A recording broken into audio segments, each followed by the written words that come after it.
Welcome to the Short Story Universe.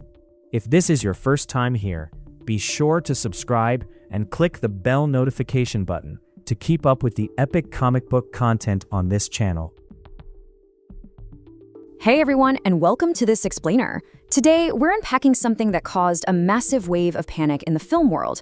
And honestly, it's a topic that's going to directly impact the movies you watch in theaters for the next decade. You know, when the Academy dropped their new representation and inclusion standards for Best Picture eligibility, the internet literally lit up with concerns. But as we started actually digging into the data and the guidelines together, we found out something pretty surprising. The Oscars' new diversity rules, they really aren't what you might think.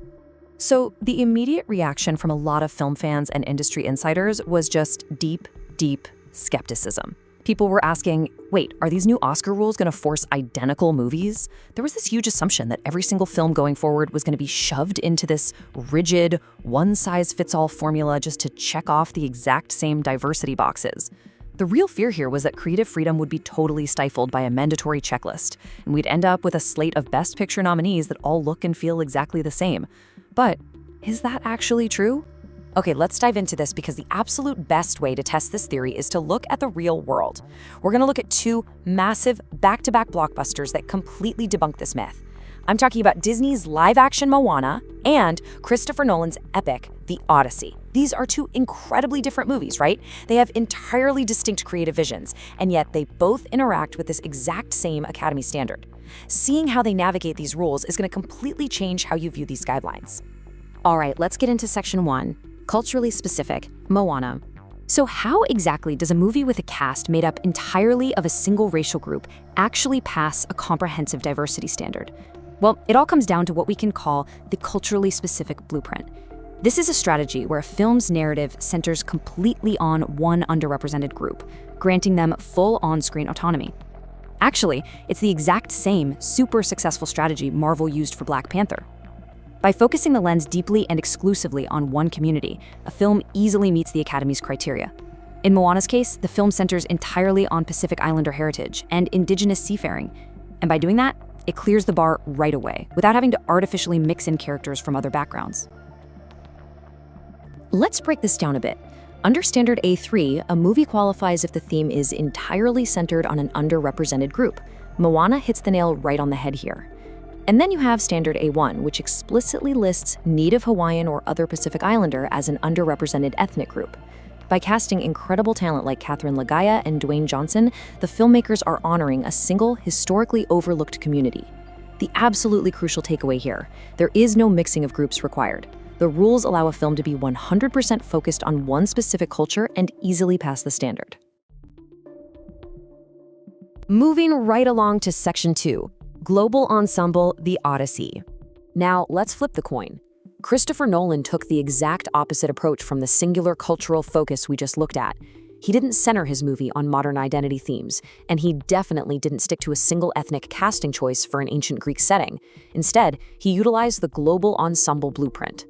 Under Standard A1, a film qualifies if significant supporting roles are filled by actors from underrepresented racial or ethnic backgrounds.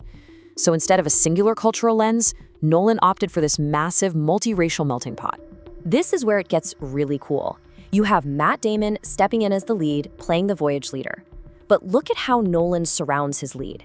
He brings in massive star power from underrepresented backgrounds to fill out those crucial supporting roles. You've got Zendaya playing Athena, Lupita Nyong'o taking on Helen of Troy, and John Leguizamo playing Eumaeus. Nolan perfectly meets the criteria, not by changing his lead, but by building an incredibly robust, diverse global ensemble all around him. So here is the really crucial point we need to emphasize. On one side, Moana uses a centered narrative, focusing exclusively on one group to satisfy Standard A3. On the other side, The Odyssey fills out its supporting roles with a global multiracial cast under Standard A1. One isolates and honors a single culture, the other creates a global melting pot. And yet, under the Academy's rules, they arrive at the exact same qualification. It's clear, undeniable evidence that there is absolutely no singular formula being forced on filmmakers here. Okay, Section 3, Intersectional Technicalities. Now, you might be wondering, where do LGBTQ+ representation, women, or people with disabilities fit into this whole equation? Well, if a studio wants to check the lead actor box under Standard A1, the Academy strictly limits that specific rule to race and ethnicity, meaning casting an LGBTQ+ lead actor or one with a disability won't check that specific box on its own.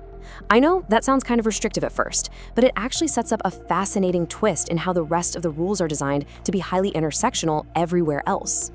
Now, what's really interesting about this slide is how the rules open up dramatically when we look at the minor ensemble. Under Standard A2, if just 30% of the minor cast meet intersectional criteria, meaning they identify as LGBTQ+, women, or people with disabilities, boom, the film qualifies. You don't actually need the lead to check the box, you just need that 30% representation within the broader ensemble. But wait, the flexibility doesn't stop in front of the camera. Standard B focuses entirely on creative leadership. We're talking directors, writers, editors, and costume designers, the whole behind-the-scenes crew. Empowering underrepresented crew members in these roles also allows a film to completely pass. The Academy is acknowledging something really important here.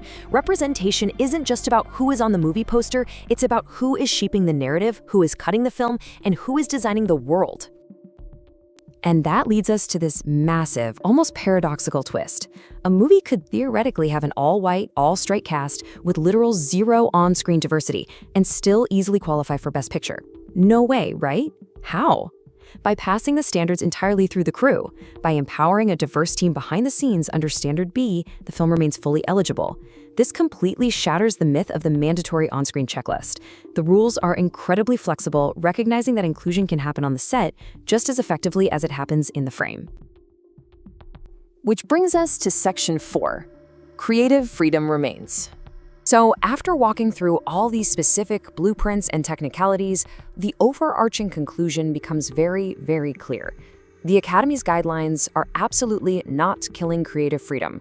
Whether a director chooses to deeply isolate and honor one specific culture's story, like Disney did with Moana, or they decide to open a classic myth to a modern global ensemble, like Nolan did with the Odyssey, both visions remain totally eligible. Two completely different films walk away with the exact same eligibility. These rules are a framework, for sure, but they're definitely not a straitjacket. Which leaves us with this final, genuinely provocative question. What is more important to the future of cinema?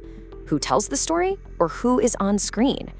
Because the behind-the-scenes rules ensure that whoever is holding the camera matters just as much as the faces we see in the frame. It's a nuanced, highly flexible system designed to encourage inclusion from literally every possible angle of filmmaking. Thanks so much for joining me to unpack this explainer today. And definitely keep this nuance in mind the next time you hear someone say all Oscar movies are going to look exactly the same. Thanks for watching. Don't forget to comment below. Hit that like button. It helps the channel more than you know. You can help this video go viral by simply sharing it. Subscribe to this comic book channel for more deep dives into original comic book stories and everything in between. Click the bell icon so you'll never miss when a new video drops. You know you totally enjoyed the video, so hype it up. Let's go. Want to support this channel directly? The PayPal link is down in the description and on the homepage. It helps with creating more epic comic book content for this channel. Reminder, a new short story universe video is coming soon. Stay creative, keep imagining, and remember that every story is a short story.